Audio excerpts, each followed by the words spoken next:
They looked at her clothes, then at her skin, then one of them laughed. Not loud, not openly, but enough to hurt. The waiter leaned close and said, "I'm sorry, ma'am. This place is fully booked." But the restaurant was almost empty. And as she stood there, holding her bag tightly, watching other people walk past her and get seated immediately, something broke inside her. They didn't know who she was. They didn't know what she owned. And they had no idea that this would be the last day this restaurant chain would ever treat anyone like this again. If you believe that respect should never be based on appearance, if you love stories where the underestimated rise in silence, then subscribe to Buchi Grind, like this video, and stay till the end, because this story will remind you that power doesn't always announce itself. Her name was Amara Lewis. And on that evening, she wasn't trying to prove anything to anyone. She wasn't dressed to impress. No designer bag. No flashy jewelry. No makeup screaming for attention. Just a simple brown coat, flat shoes, natural hair tied back neatly. She had just landed in the city 2 hours earlier. Long flight, long meetings, long life. All she wanted was a quiet meal. The restaurant was called La Maison Royale.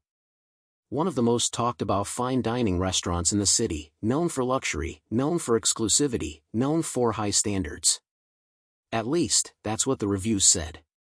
Amara walked in calmly. The smell of grilled steak and expensive wine filled the air, soft jazz played in the background, crystal glasses clinked quietly. At the entrance stood a young white hostess with a perfect smile that faded the moment her eyes met Amara's. She looked Amara up and down. Slowly. Carefully. Judging. "Good evening," Amara said politely. "I'd like a table for one." The hostess hesitated. She glanced behind Amara, then around the room. Then she smiled again, but this time, it wasn't warm. "I'm sorry, ma'am. We're fully booked tonight." Amara blinked. She looked around. There were at least 7 empty tables. She pointed gently, "What about those?" The hostess didn't even turn to look. "They're reserved." "For who?" Amara asked. The hostess's smile tightened. "Guests." That was it. Just guests. Before Amara could say anything else, a couple walked in behind her.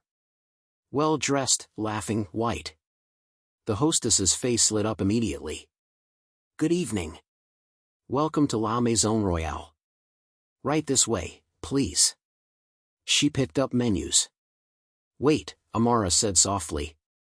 The hostess paused, clearly annoyed. "You just said you were fully booked." The hostess leaned closer and lowered her voice. "Yes. For you." Those words didn't come out loud. But they were clear. Clear enough to sting. Clear enough to stay forever. The couple was seated at one of the tables that was supposedly reserved. Amara stood there. Invisible. Unwanted. Unwelcome. She felt heat rise to her face, not from embarrassment, but from something deeper. Memory. This wasn't new. Amara Lewis grew up knowing what it meant to be underestimated.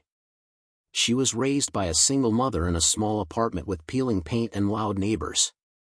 Her mother cleaned offices at night, scrubbed floors that other people dirted without care. And every night, before leaving for work, her mother would kneel beside her bed and say, "Never let anyone decide your worth by how you look." Amara remembered being 10 years old, standing in a bookstore, holding a book she loved, only for the store clerk to follow her around, watching her like a criminal. She remembered job interviews where her resume impressed them, until she walked into the room. She remembered being talked over, doubted, ignored. But she also remembered the nights she studied while others slept. The sacrifices. The risks. The quiet wins. She didn't raise her voice at the hostess. She didn't argue. She didn't cry. She simply nodded. "I understand," she said calmly. Then she turned and walked out. The night air was cold. Amara stood on the sidewalk, staring at the glowing restaurant sign. La Maison Royale. Luxury, pride, arrogance. Her stomach growled. But she wasn't hungry anymore. She pulled out her phone. Scrolled. Paused. Then she tapped a name. Daniel. It rang once. Then twice. Amara, he answered. You're in the city already? Yes, she said. You sound tired. She looked back through the glass window. Saw the hostess laughing with a waiter, saw wine being poured, saw comfort she was denied. Daniel, Amara said quietly, who owns La Maison Royale? There was a pause. The restaurant chain? Daniel asked. It's owned by a group of investors. Why? Amara took a slow breath. I want everything you can find on them. Another pause. This one longer. Amara, what happened? They refused to serve me.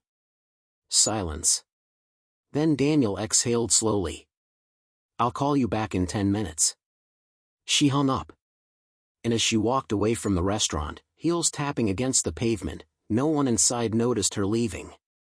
They didn't know that the woman they turned away was worth more than everyone in that room combined. Amara Lewis wasn't just another tired traveler. She was the founder and CEO of LNL Holdings, a private investment firm with interests in real estate, hospitality, and tech.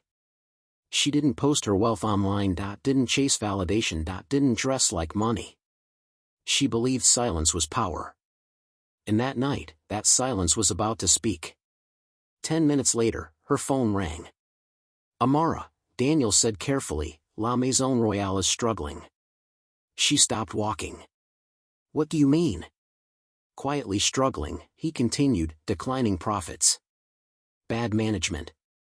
Investor disagreements. Amara looked up at the city lights. And if someone wanted to buy it? Daniel laughed nervously. It would take a lot of money. I have money, Amara said. Yes, Daniel replied slowly, but this wouldn't just be buying one restaurant. Amara's voice was calm. I know. Daniel swallowed. It's a chain. 12 locations. High profile. Amara closed her eyes. Good. Start the process, she said. Amara. Daniel, she interrupted gently, I didn't walk into that restaurant as a rich woman. She paused. I walked in as a human being. Another pause. I want everything. That night, as La Maison Royale closed its doors, the staff laughed, cleaned tables, and counted tips. The hostess went home thinking nothing of the woman she turned away. She didn't know a decision had already been made. A decision that would shake the entire chain. A decision that would expose everything they thought they could hide. Because sometimes, the most dangerous people are the ones you overlook. And Amara Lewis had just been overlooked for the last time. The city slept. But Amara Lewis did not. She sat alone in her hotel room, lights dimmed, curtains half open, watching traffic crawl below like tiny ants chasing destinations that never really mattered. On the table in front of her was nothing dramatic. No champagne. No celebration. No anger. Just a laptop. A phone, and a notebook filled with handwritten notes. Amara believed in writing things down. It made them real. And tonight, what she was writing would change lives. Daniel arrived the next morning. Early. Earlier than planned. He knocked once, then twice. Amara opened the door already dressed, simple black trousers, white shirt, hair tied back. She looked calm. Daniel did not. You didn't sleep, he said, stepping inside. Neither did you, Amara replied. He sighed and sat down. Amara. I pulled the records. Financials. Ownership structure. She sat across from him. And they're vulnerable, Daniel admitted, more than I expected. He opened his laptop. La Maison Royale expanded too fast. High rent locations. Rising staff turnover. Lawsuits, quiet ones. Discrimination complaints that were settled out of court. Amara's eyes narrowed. How many? 6. Over 5 years. She leaned back slowly. 6 people who walked in hopeful and walked out humiliated. Daniel continued, the board doesn't agree on direction. The founder stepped back last year. Investors are tired. Amara nodded. So they're ready to sell. They don't know they are, Daniel said, but they will be. She closed her notebook. Good. Daniel hesitated.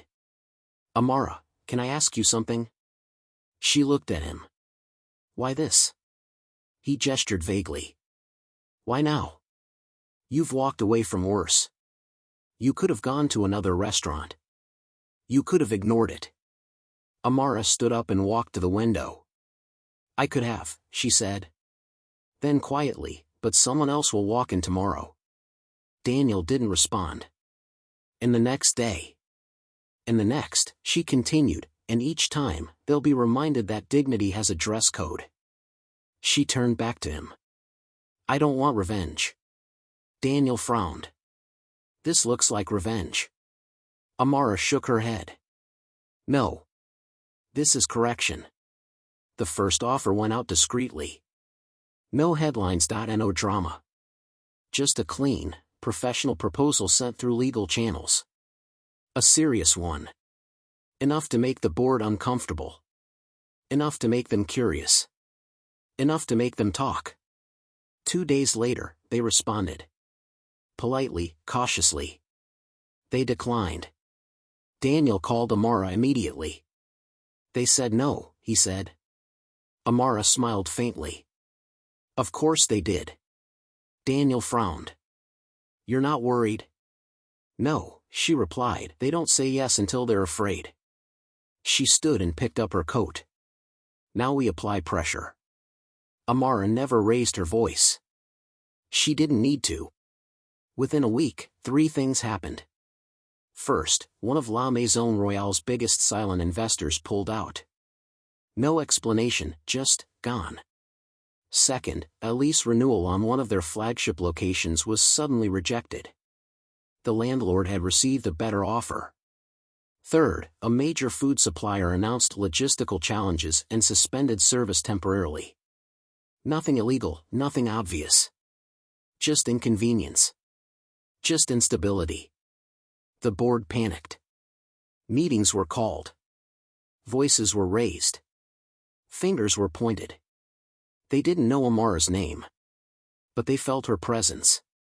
The hostess, the same one from that night, noticed the tension first. Tips were down, managers were stressed, schedules changed suddenly. One afternoon, she overheard 2 senior staff whispering. Investors are fighting, one said. About what? The other asked. Control. Money. Someone's trying to buy us. The hostess laughed nervously. Buy us? The waiter shrugged. That's what I heard. She thought of the woman in the brown coat. The calm eyes. The quiet voice. She shook her head. Impossible. The second offer came 2 weeks later. Higher. Much higher. This time, the board didn't reject it immediately. They requested a meeting. Daniel smiled when he told Amara. They want to meet the buyer. Amara nodded. Good. Daniel hesitated. They expect someone else. She raised an eyebrow. A man? He cleared his throat. They assumed. Amara smiled faintly. Let them. The boardroom was everything Amara expected. Glass walls, leather chairs, powerful men with rehearsed confidence. She entered quietly. No entourage. No announcement. Just her. The room fell silent. One of the men stood quickly. Ms., he said, confused. Lewis, she replied calmly, Amara Lewis. They exchanged glances. Daniel took a seat beside her. The chairman cleared his throat. We were expecting. A different buyer? Amara finished. He smiled awkwardly. Yes. She nodded.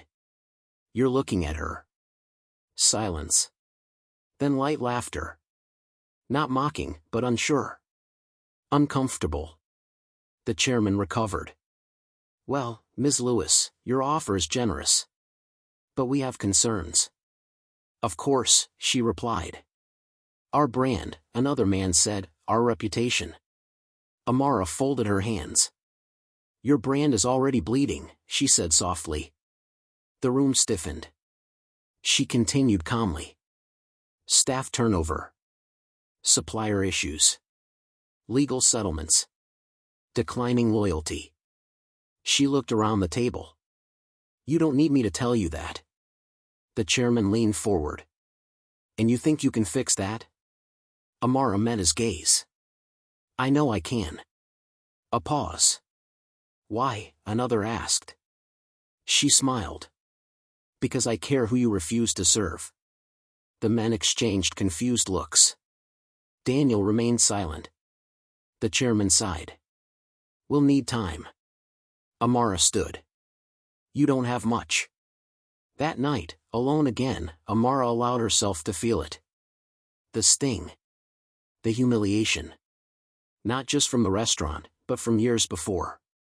She remembered being a young intern, standing in a luxury hotel lobby while security watched her too closely. She remembered a banker asking if she was lost. She remembered the exhaustion of proving she belonged in rooms that never wanted her there. She didn't cry. She never did. She just remembered. And remembering fueled her. The third offer wasn't higher. It was smarter. It included debt relief, brand restructuring, management overhaul. And one non-negotiable clause. Daniel read it twice. They won't like this part, he said. They don't have to like it, Amara replied. The clause was simple. Mandatory diversity and bias training across all locations, anonymous reporting systems, immediate termination for discriminatory conduct. Daniel looked up. This is personal. Amara nodded. Yes. The board argued for hours. Some wanted to walk away, others wanted to accept. Then one man spoke. Quietly. We don't have leverage. Silence followed. The truth had arrived. They voted. 6-4. The chairman exhaled slowly. Prepare the paperwork. The deal closed on a rainy Thursday morning. No press.no celebration. Just signatures. When the final document was signed, Daniel leaned back. It's done, he said. Amara closed her eyes briefly. Then opened them. Good. 2 weeks later, Amara returned to La Maison Royale. Same location. Same entrance. Same glass doors. The hostess looked up. Recognition flashed across her face. Her smile froze. Amara stepped inside. The hostess swallowed. Good evening, Amara said calmly, table for one. The hostess nodded quickly. Yes, of course. She grabbed a menu with shaking hands. Right this way. Amara paused. Actually, she said gently, I'd like to speak to the manager. The hostess's face went pale. I'll get him. Amara waited. Come, still. The manager arrived moments later. Forced smile. How can I help you, ma'am? Amara looked around the restaurant. Then back at him. My name is Amara Lewis, she said, I own this restaurant. Silence. The manager laughed nervously. I'm sorry. She met his eyes. All of them. The room felt smaller. The manager's smile faded. The hostess stood frozen. Amara didn't raise her voice. Didn't insult anyone. She simply said, let's talk about how you treat people. Because power, when used quietly, echoes the loudest. The manager stood there like the floor had disappeared beneath him. I'm sorry, he said again, slower this time. Amara didn't repeat herself. She didn't need to. The silence said everything. Around them, forks paused midair, conversations faded into whispers, eyes turned. The hostess felt her heart pounding so hard she could hear it in her ears. Amara Lewis. The name echoed inside her head like a warning she should have heard earlier. The manager cleared his throat. "Ma'am, perhaps we should talk in my office." Amara nodded. That would be wise. As they walked through the restaurant, Amara noticed things she hadn't seen the first night. The way certain guests were greeted warmly, while others were met with caution. The way some tables were offered extras, while others waited longer. Patterns.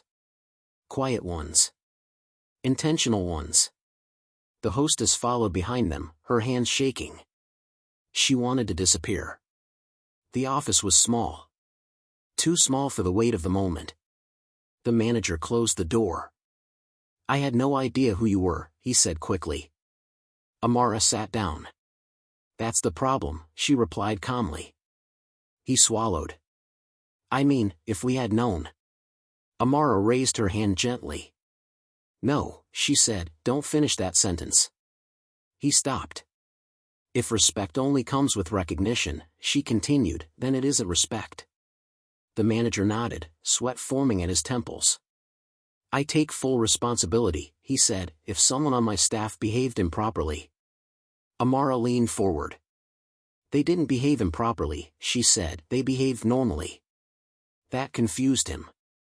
"This didn't happen by accident," she continued, "it happened because it was allowed." Silence filled the room. "Call your staff," Amara said. "All of them." The manager hesitated. "Now." The restaurant closed early that night. Guests were apologized to, lights dimmed, doors locked. Staff gathered near the bar, waiters, hosts, kitchen workers, supervisors. Confusion buzzed through the room. Whispers spread. The hostess stood at the edge, stomach tight. Amara stood before them. Not on a stage. Just present. She didn't look angry. That made it worse. "My name is Amara Lewis," she began. "I recently acquired this restaurant." Gasps rippled through the room. "And the rest of the chain," she added. Silence. "I'm not here to fire anyone tonight," she said. "I'm here to tell you why." She paused. 2 weeks ago, I walked into this restaurant. The hostess felt her knees weaken. I was tired. Hungry. And polite. Some staff exchanged glances. I was told the restaurant was full, Amara continued, while I watched others be seated. Her eyes scanned the room. "I wasn't refused because of space," she said quietly. "I was refused because of assumption." The hostess looked down. Amara continued. "You didn't know my job. My income. My education." She paused. "And none of that should have mattered." The room was heavy. "This is not about money," Amara said, "this is about humanity." Before she could stop herself, the hostess took a step forward. "I'm sorry," she said, voice trembling. All eyes turned to her. "I judged you," she continued, "I thought. I assumed." Her voice broke. "I was wrong." Amara looked at her. Truly looked. "How many times have you done that?" Amara asked gently. The hostess swallowed. "I don't know," she whispered, "I never thought about it." Amara nodded. "That's the danger." She turned back to the room. "Bias doesn't always shout," she said, "sometimes it whispers. And we obey it without question." The next morning, emails went out across all 12 locations. Mandatory training, anonymous reporting systems, clear behavioral standards. But that wasn't all. Amara made personal visits. She sat with kitchen staff, listened to cleaners, spoke to dishwashers. People who were rarely asked anything. At one location, a server told her quietly. "They always put certain customers near the back." Amara nodded. "Not anymore." At another, a cook admitted. "We're told who to prioritize." Amara wrote it down. Those instructions end today. The hostess was called into the office a week later. She expected to be fired. She had already updated her resume. Amara sat across from her. Do you know why you're here? Amara asked. Yes, the hostess said softly, I deserve whatever happens. Amara studied her. How long have you worked here? 2 years. Do you want to stay? The hostess looked up, shocked. Yes, she said quickly, I do. Then you'll start over, Amara said, training. Awareness. Accountability. She paused. And you'll lead by example. The hostess's eyes filled with tears. Thank you, she whispered. Amara nodded. Don't thank me, she said, do better. News broke quietly at first. A new owner got a private acquisition. Then former employees started talking. Then customers. Stories surfaced. Stories of being ignored, of being overlooked, of being made to feel small. The chain released a statement. Apologies, commitments. Some people believed it. Some didn't. Amara didn't argue. She focused on action. One afternoon, Amara received an email. From a woman named Renee. You don't know me, the email began, but 3 years ago, I was refused service at one of your restaurants. Amara read every word. I cried in my car that night, Renee wrote, I thought it was my fault. Amara closed her eyes. Thank you for proving it wasn't. Amara replied with one sentence. It never was. The original founder of La Maison Royale requested a meeting. Older, tired, regret in his eyes. I built something beautiful, he said, and I let it rot. Amara listened. You built a structure, she said, now we build values. He nodded slowly. 3 months later, Amara sat in the same restaurant. Same seat. Same lighting. But everything felt different. The hostess, now confident, greeted a diverse crowd with equal warmth. Laughter filled the room. No hesitation and no judgment. The manager approached. Table for one, he asked politely. Amara smiled. Yes. As she ate, she thought of the night she was turned away. Not with anger. But with clarity. Some people think power is about showing up loudly. Amara knew better. Power was about coming back. And making sure no one else ever had to leave feeling less than human. Time passed. Not loudly, not dramatically. Just steadily. And with time, something rare began to happen. People started to feel safe inside La Maison Royale. 6 months after the takeover, Amara sat in her office reviewing reports. Sales were up, but that wasn't what caught her attention. Customer feedback had changed. Not just positive, different.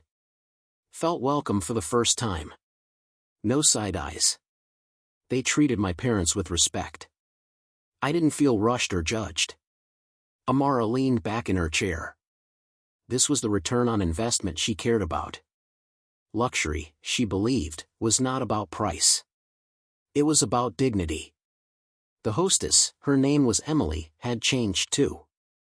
She stood differently now, spoke differently. She had learned to pause before assuming. To greet without measuring. One evening, a young black couple walked in. They were dressed simply, nervous, excited. Emily smiled warmly. Good evening. Welcome. How many? The woman exhaled in relief. 2, she said. As Emily led them to their table, she remembered the night Amara walked in. And she silently thanked her for not destroying her, but rebuilding her. The full story finally reached the public. A journalist uncovered it. The refusal, the purchase, the transformation. The headline read. She was denied a table, so she changed the whole system. Social media erupted. Some called it revenge. Others called it justice. Amara didn't comment. She never needed to explain herself. Amara was invited to speak at a hospitality conference. She didn't like stages. But she agreed. The room was full. Executives, managers, owners. She stepped up to the podium. No grand speech. Just truth. I wasn't refused service because of policy, she said calmly. I was refused because of perception. The room was silent. Ask yourself, she continued, who feels welcome in your spaces? She stepped back. That was it. The applause came slowly. Then fully. One night, Amara found a handwritten letter on her desk. From Emily. I used to think bias was normal, it read. I didn't know I was part of something harmful. Amara read on. Thank you for holding me accountable without hatred. Amara folded the letter carefully. And kept it. 1 year later, on the anniversary of that night, Amara returned again. Same restaurant. Same entrance. But this time, she wasn't alone. She came with her mother. The woman who scrubbed floors, the woman who whispered strength into her ears at night. They walked in together.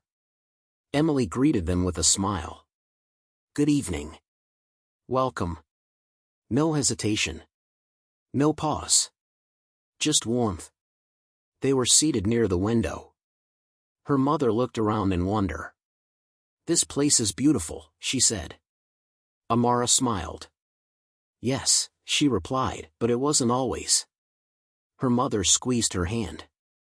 I'm proud of you. They ate slowly. Talked softly. Laughed. And as Amara looked around the room, she saw something she had never seen before. Belonging. Not just for herself. For everyone. Some people think the greatest flex is money. But the real power? Is changing a system so that no one else has to feel small. They refused to serve her at the restaurant. But she didn't just buy the table. She bought the future. If this story moved you, if you believe respect should never be selective, then subscribe to Buchi Grind, like this video, and share it, because stories like this remind us that true power is quiet, but permanent.